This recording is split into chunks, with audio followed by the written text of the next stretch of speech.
Welcome to the Rack Junkies podcast. I am here in Ohio doing a very interesting podcast today, I hope. It's all about how we're making a real difference. I have some kind of behind-the-scenes stuff going on. I've been talking with state reps, state senators, politicians from around the country. They call me. Turns out that since my post goes so viral, when you write about somebody, especially in an election year, they get kind of nervous. And I got to admit a few mistakes that I've made, and I kind of want to go over a specific example and show exactly how we're actually, as a hunting community, through Rack Junkies specifically, getting politicians to pay attention and have real change to real legislation, not just the complaining online, because obviously I get a lot of criticism because I'm a content creator. All of us do. Like, oh, this is just rage bait, or oh, all you do is complain. Yeah, that's true for a lot of it. But if I want to actually produce, have something to hold to really hold on to, like actual pieces of legislation that move things in the right direction. If I don't get anything tangible, that's a failure. That's my standard. So no, it's not just about complaining for me. It's about getting real tangible results. Now, we have seen some of that. We've seen a little bit with one of the viral posts that we put up. I've talked about it before, so I won't go into great detail on it. But 12-year-olds, I think it was 12 to 14-year-olds, weren't allowed to hunt in part of New York because of one politician. I created a viral post, put the guy's number in there. He got 1,000 phone calls, and all the people below him overrode. It was a veto. Again, I'm not going to get into all the details, but basically, this next hunting season, we will have a tangible win. It's one state, it's one part of one state, but it is a tangible win, proving the concept that you can get things done through the political process with pressure from social media. I don't think that guy's ever gotten that many views. The post I put up, the initial one, the first one got 10 million. All right, and so he ended up with, I don't know, probably 1,000 phone calls. Guy was panicking. And rightfully so. He did something bad, trying to prevent 12, 13, and 14-year-olds from hunting. And I don't stand for that. And you guys didn't stand for that. You guys shared the post. You guys made the calls. You guys liked it. You guys read it. That's what gets things pushed into the algorithm. Facebook sees like, oh, this group of people really likes this content. And that is the key to getting things to go viral and to making, again, tangible changes. I don't see anyone in the hunting community really getting tangible, like actual legislation that they can say, hey, look, this was the problem. Here was the pressure we put on the political system. Here's how we did it. And here's what we got in return. I'm not seeing it. I mean, the NGOs that are supposed to be doing this for us, they're not doing it. I've talked about that at great length. Most of them are just sitting there getting rich off of our money while producing absolutely nothing. The only exception to that would be, and I wish I wore their shirt today, not this Dead Ringer shirt, which, by the way, somebody sent me that for free. The Hunter Nation. Hunter Nation's the only one I'm seeing that's like actually in Washington. They're in these states. They're helping politicians get elected that are pro-hunting. I mean, Keith Mark is brilliant on this stuff. I don't know of any controversy surrounding him. He's just a good guy. He's just, I know some people don't like me, but that guy, he's just really good at finding pro-hunting, and he takes on multiple different topics, like the wolf topics when he's taken on, CWD's taking on. He's really good at helping people get elected. That's why I like Hunter Nation so much, because I'm doing the same thing here in Ohio. And I want to explain the process, because I don't think most people understand the process of why things don't get done in politics. And this will be broader, and if you understand this, it'll be interesting for other contexts, but it's especially needed to be understood by hunters, not the political side, the political process side. I know people get all hung up on, I hate politics. Well, guess what? Sorry, our hunting is politics. It may suck. I agree. I actually don't agree. Actually, I'm one of the few people that likes politics, but so I want to explain the process. I was going to get into West Virginia's open field doctrine and how we're making real changes here and actually getting laws passed. And this is because of you guys. But before I do it, I want to first explain why things don't get done. I'm here helping out a state rep in Ohio, and she said to me, she goes, Stephen, you have more power than I do as a state legislator, because I can put together a bill that 80% of people agree with. I mean, think of the SAVE Act, right? Everybody agrees. This is a little different than SAVE Act, though. But if it can't get passed out of committee, it will never even come to a vote. So what happens is a legislator will put together this great bill, right? Let's just say, just make an example, say open fields. Because Ohio, there's zero protections on open fields. If you live in Ohio, game wardens, police, they're allowed to sneak onto your property, put up cameras on your property, spy on you. They can hang out in your backyard at any time of day or night in a ghillie suit with binoculars spying on you. That is 100% legal according to the state of Ohio. It's called open fields doctrine. Go back and listen to my Open Fields Doctrine podcast if you want to know the details on that. A lot of states are starting to put together changes like West Virginia. But let's say Heidi put together this great bill, right? And we all agree with it. Even all the state reps agree with it. But there's money pressure from the game wardens. This is going on in Texas. I'll get into that later. But let's say that there's political donations and pressure put on the Speaker of the House, right? And he pushes it into a committee. This is how it works. You write a bill, it has to go to a committee. Whoever's the chair of the committee decides if that bill even gets a hearing. One person can kill a bill that everybody supports. Now, when there's political pressure put on these politicians and these committee chairs, well, they want to keep their seats too. So what do?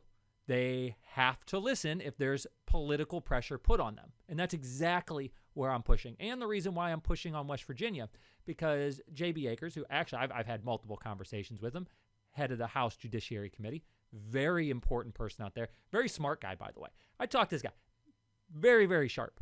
He's an attorney. And if you've ever talked to attorneys, it's a fun conversation if you like people that are, I don't want to say anything bad about the guy, but attorneys are just, I mean, they're the worst. They're the worst. And I'm not talking about Delegate Akers specifically, but it's fun for me to talk to these guys. Now, if back to my point, if you're not putting pressure on the committees, the bill doesn't get a hearing. Once you get the bill to get a hearing, that committee votes. So say there's 10 members. We're gonna make this easy. Let's say there's 11 members of the DNR committee. A bill is brought forward that everybody agrees with. First hurdle is making sure that you get people to actually pick up the bill. So once the bill gets picked up for a hearing, they'll have people come in and testify. The committee, those 11 people will sit there and listen and ask questions. And then they'll decide and they'll vote, hey, do we pass this bill through committee for a vote on the House floor? Or do we kill the bill? So we're going to use West Virginia as an example. They had no rules around their open fields doctrine. There were cases of game wardens, police using cameras to spy on people on their private lands. And so they put together a bill that said, hey, we're going to stop that from happening. Now, J.B. Akers could have very simply said, no. I'm not even going to let this bill come to a hearing because he makes the schedule. And then the bill's dead, even though we all agree with this stuff, right? That's the political process. That's step one. And I'm going to bet that you've never heard another punting podcast or probably even political podcast talk about this. But unless you understand the system and you know where to put pressure, you won't get anything done. Now, I'm going to take a step back again to, I'm actually a campaign manager here in Ohio for a state rep. And I'm working with her to understand this process so that I can put pressure in the right places. Like she said, you have more political power than I do because if you put all this pressure, people want to get reelected, they're going to make sure that bill gets a hearing. Okay? So now we're to the hearing part, right? We put together a good bill first. The pressure needs to be put to make sure it comes to a hearing. And then you have to put pressure on the whole committee, right? And then generally with the open field stuff, you have more Republicans and Democrats. Republicans and Democrats agree that police and game wardens shouldn't be spying on you with cameras or hiding in your backyard without a warrant. Like this is a bipartisan issue. It should be easy to get change to happen. But there's money involved and, there's a big donation that's given to the speaker. The speaker sends the bill through a committee where he controls the guy in charge of it and says, hey, don't put this for a hearing. We're getting too much money from the game wardens or the police unions or whatever it is. Now, I'm pro-police. I'm back the blue for sure. But also get a warrant. Now, this bill gets... All right. let me see if I can sum this up in a way that makes this easy to understand. Bill gets written, good bill. Now we've gotten pressure put on the committee chair. He brings it up for a hearing. Now we put pressure on the whole committee saying, hey guys, I'm going to be watching you, whoever votes for or against this, because open fields doctrine specifically is really easy. You know, Democrats and Republicans are both going to vote for this. So, okay. And if you don't vote for it, I'm going to put your face online for millions of views saying this person did this, right? Most of these people don't want that heat. Politics is a pressure game. If you're not putting pressure on politicians, they're not going to take up your bill. They're not going to vote for your bill. They're just not going to care. Now, what we're doing here, I wrote a bad article about, I wrote an article that was very critical of J.B. Akers, and we're going to get into that next. But with this bill, specifically in West Virginia, he pushed it through committee. It got vote. Then it goes to an overall House vote. Well, now you can hold everybody accountable. The problem is a lot of politicians sit back and go, I didn't vote for or against that. I didn't even get to vote on that. You know, and that's a fair statement. A lot of politicians, like the politician I'm helping, she's like, oh, if there was an open fields bill that came, 100% I'm voting.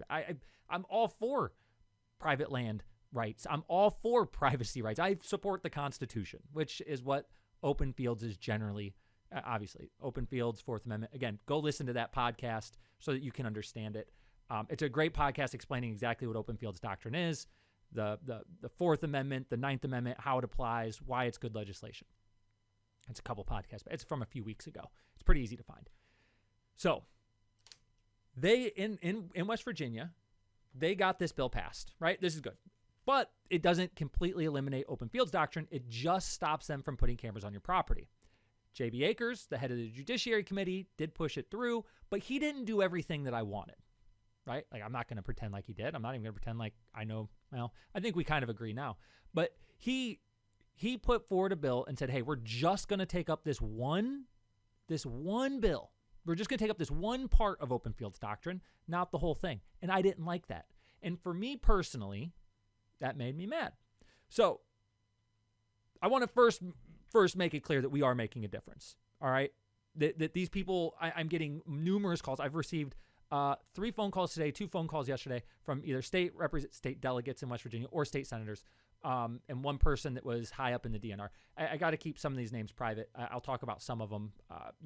I'm still figuring out where, what is the right thing for me to do? If somebody calls me confidentially, if they say something confidential, I don't want to, because I want people to keep calling me. I also don't want to, kind of just give in to them and be like, yeah, I'm not going to talk about all this stuff you're telling me. I don't, I'm learning. I have to come up with my own morals in this arena, because I'm not a trained journalist, and quite frankly, journalists suck, so I don't really want to hold to their morals. I think that's a mistake too. But anyways, so I'm getting these calls. We're making a difference. They are being pressured. J.B. Akers didn't give us everything we wanted. Okay? I'm not going to sugarcoat that for him. He did give us a big win. I talked with Delegate Horst just a little bit ago. I will say his name. Great guy.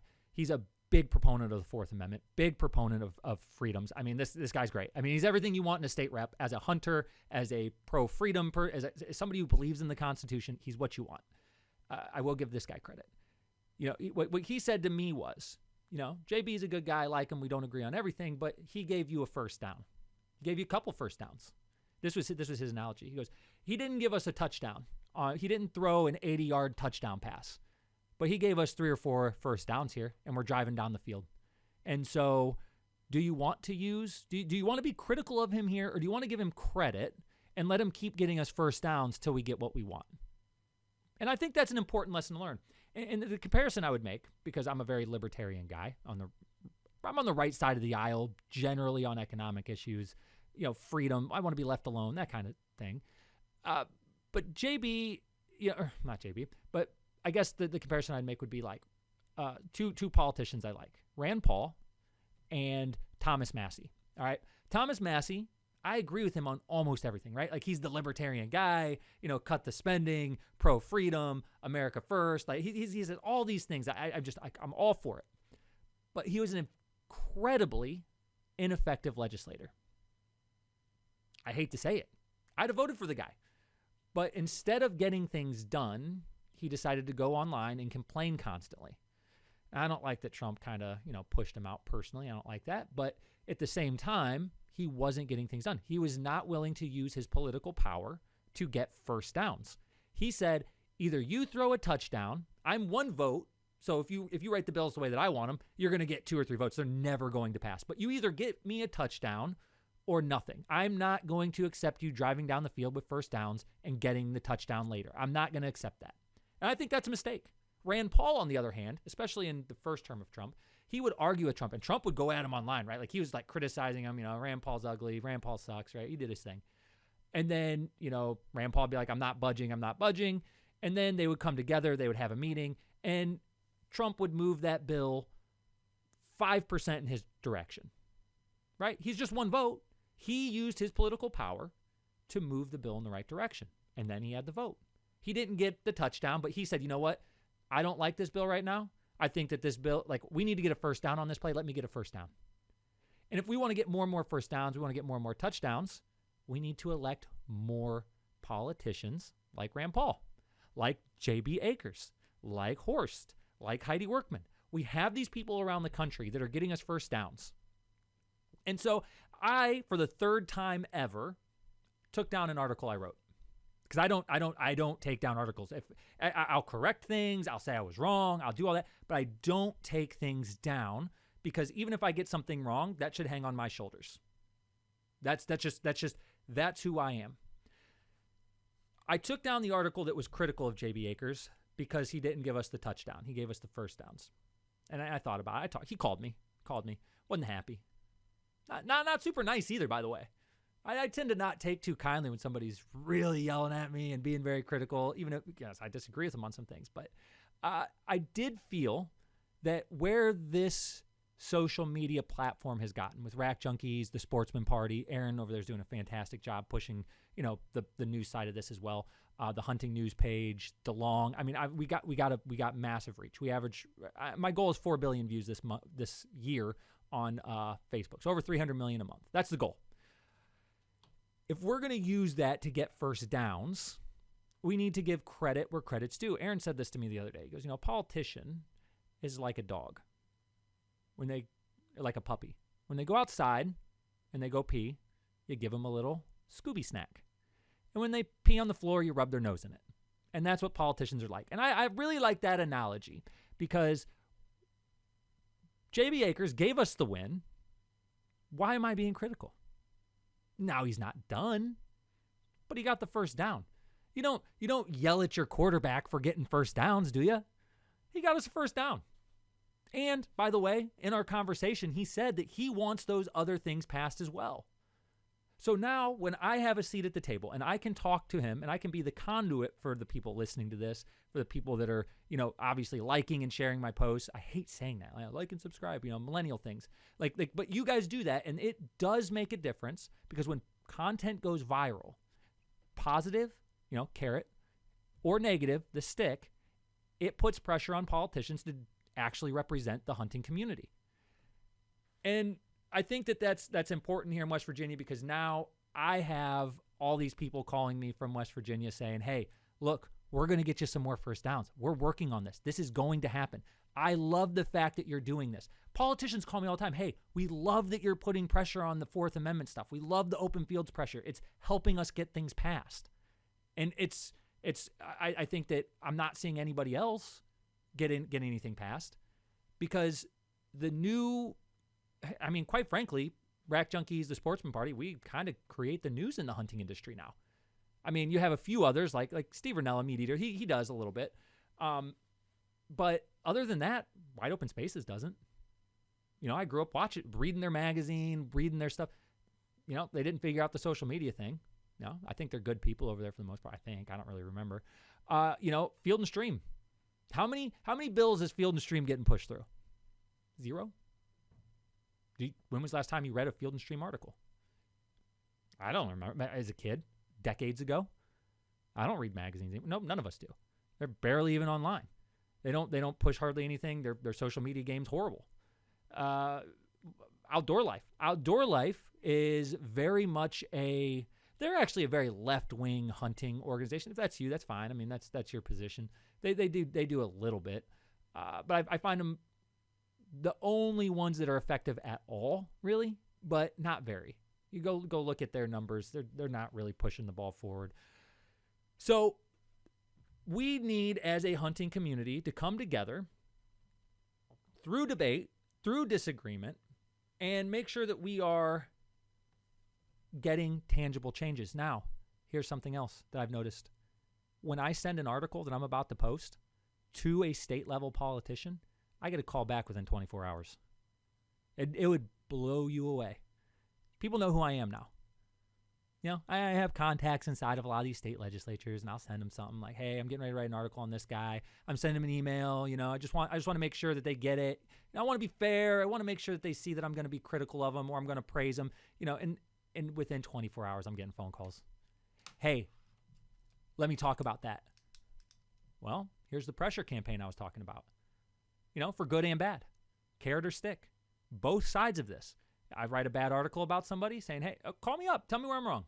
I'm more than willing to hear how you're going to push this legislation forward and make tangible changes that hunters can put that we can actually hold. We can say, hey, we're no longer allowed to have cameras on our properties. Hey, corner crossing is legal.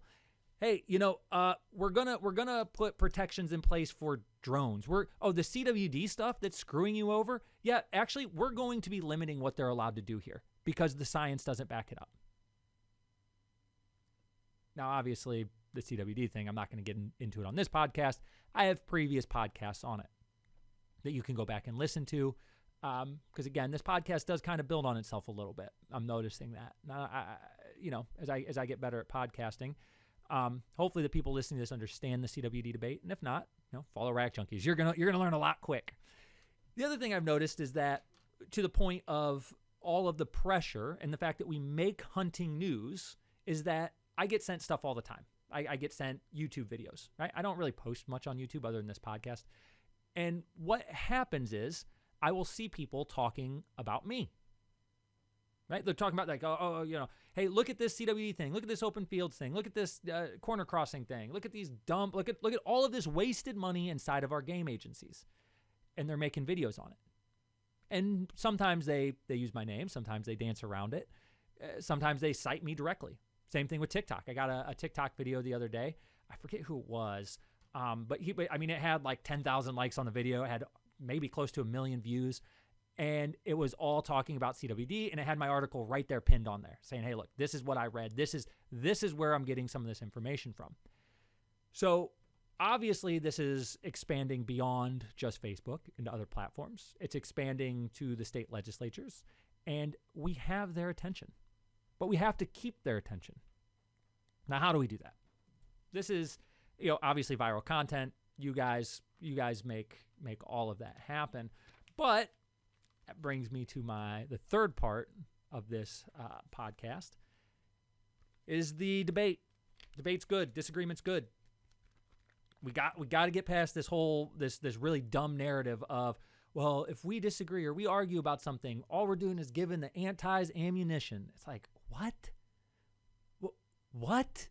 Oh, if you guys argue over crossbows versus compounds, man, the antis are gonna get us.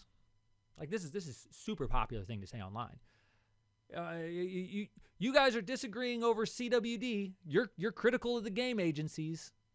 You're critical of the politicians. The antis are coming for us. I hear this all the time. You can see it in the comments constantly. That might be the most incoherent, illogical, stupid thing that anybody in the hunting community is saying right now. Debate is good. How do we get to better opinions if we don't debate them? Guess what?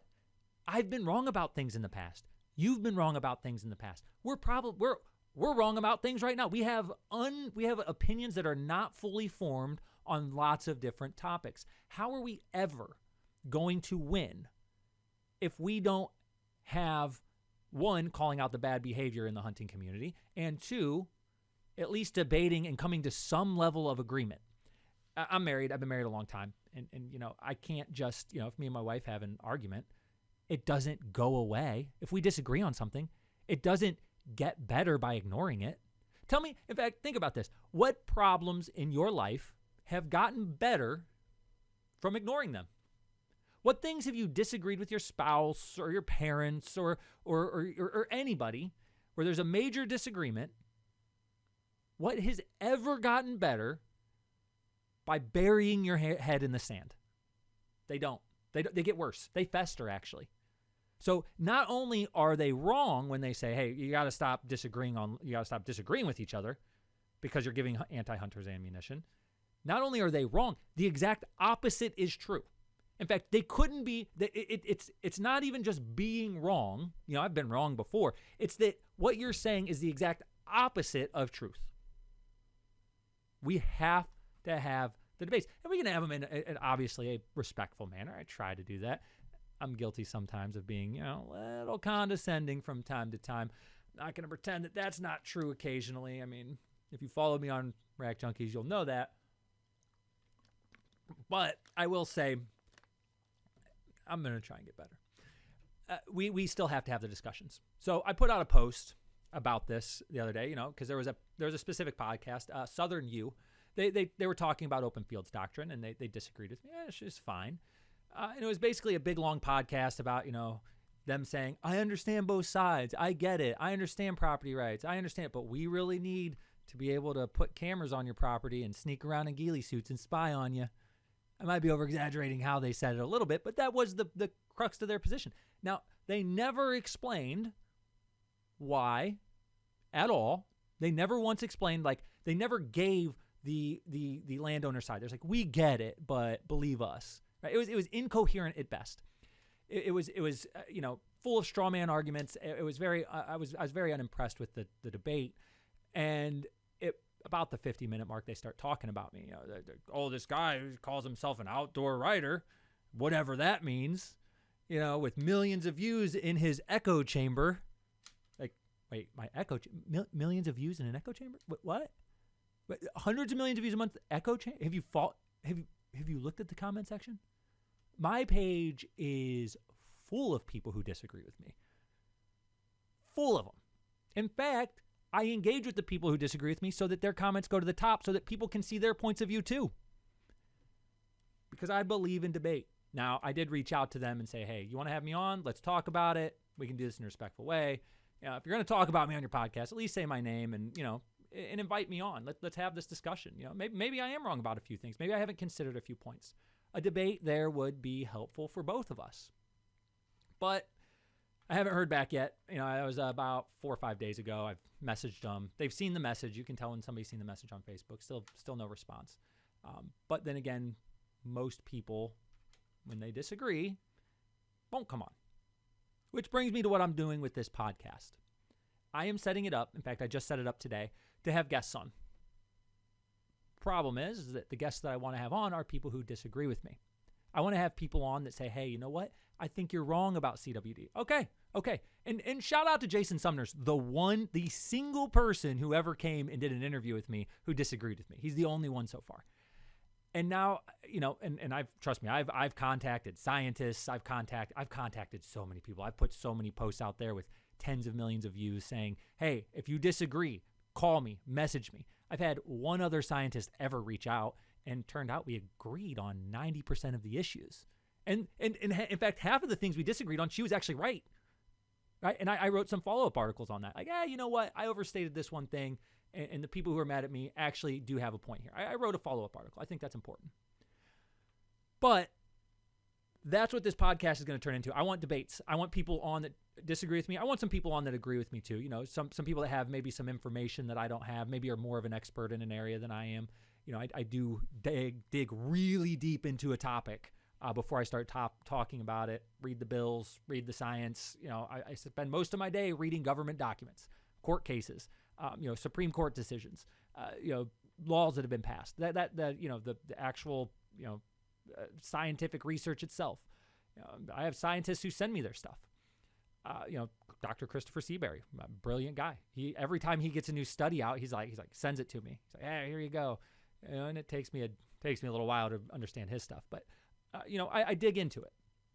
And I want to have those type of discussions on here. I want to have a robust, very, I don't want to say controversial, but controversial discussion on these things, because that's how we're going to get to a more united front. And we're going to get, away from, and we're going to pick out some of the bad things happening in our community and bring people together around them. Kind of like I feel that I've done with all of this grant spending, where there's just tens of millions of dollars. They're just wasted. I mean, just stolen from the hunting community.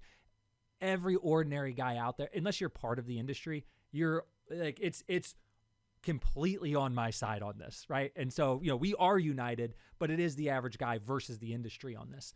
So I think that we need to, and you tell me what you think about that and about how we should have these discussions. I want to hear from you guys. I think that covers everything. But again, want to give a special shout out to the politicians helping us, like J.B. Akers, like Delegate Horst, like State Rep Heidi Workman, like, there's a guy in Pennsylvania.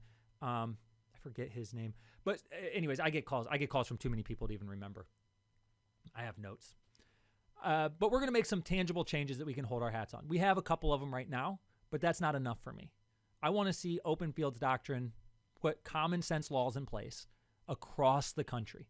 I want corner crossing to have so much pressure that judges and politicians go, hey, like Republicans in Montana that are, being just absolutely showered with money and hunts to, Governor Gene Forte hunts on some land from somebody that's, very connected to the Montana Outfitters and Guides Association, and he magically is against the corner crossing thing. I think that there needs to be laws around these things, but we have to put pressure on our politicians. And I know some people don't like, what? I shouldn't say that people don't like the politics when it comes to hunting, because I think increasingly they do. Because people increasingly understand that while we like to be left alone, if we don't get involved in politics, like the Founding Fathers did, they won't leave us alone. They will continue to infringe on our freedoms. The real threat isn't disagreement amongst each other. That's the solution. The real threat are politicians that don't listen to you, anti-hunters to a certain extent, but I'm very much not worried about them. It's our own game agencies. It's our own politicians. And it's people not getting involved. So I'm going to be involved.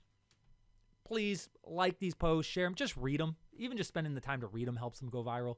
And when we put pressure on politicians, you don't even have to share it, just because I know some people don't like doing that. Just like the post, or read it. Just take the time. If you sit on that post and read it, it actually does help. Facebook goes, oh, people are paying enough attention to read.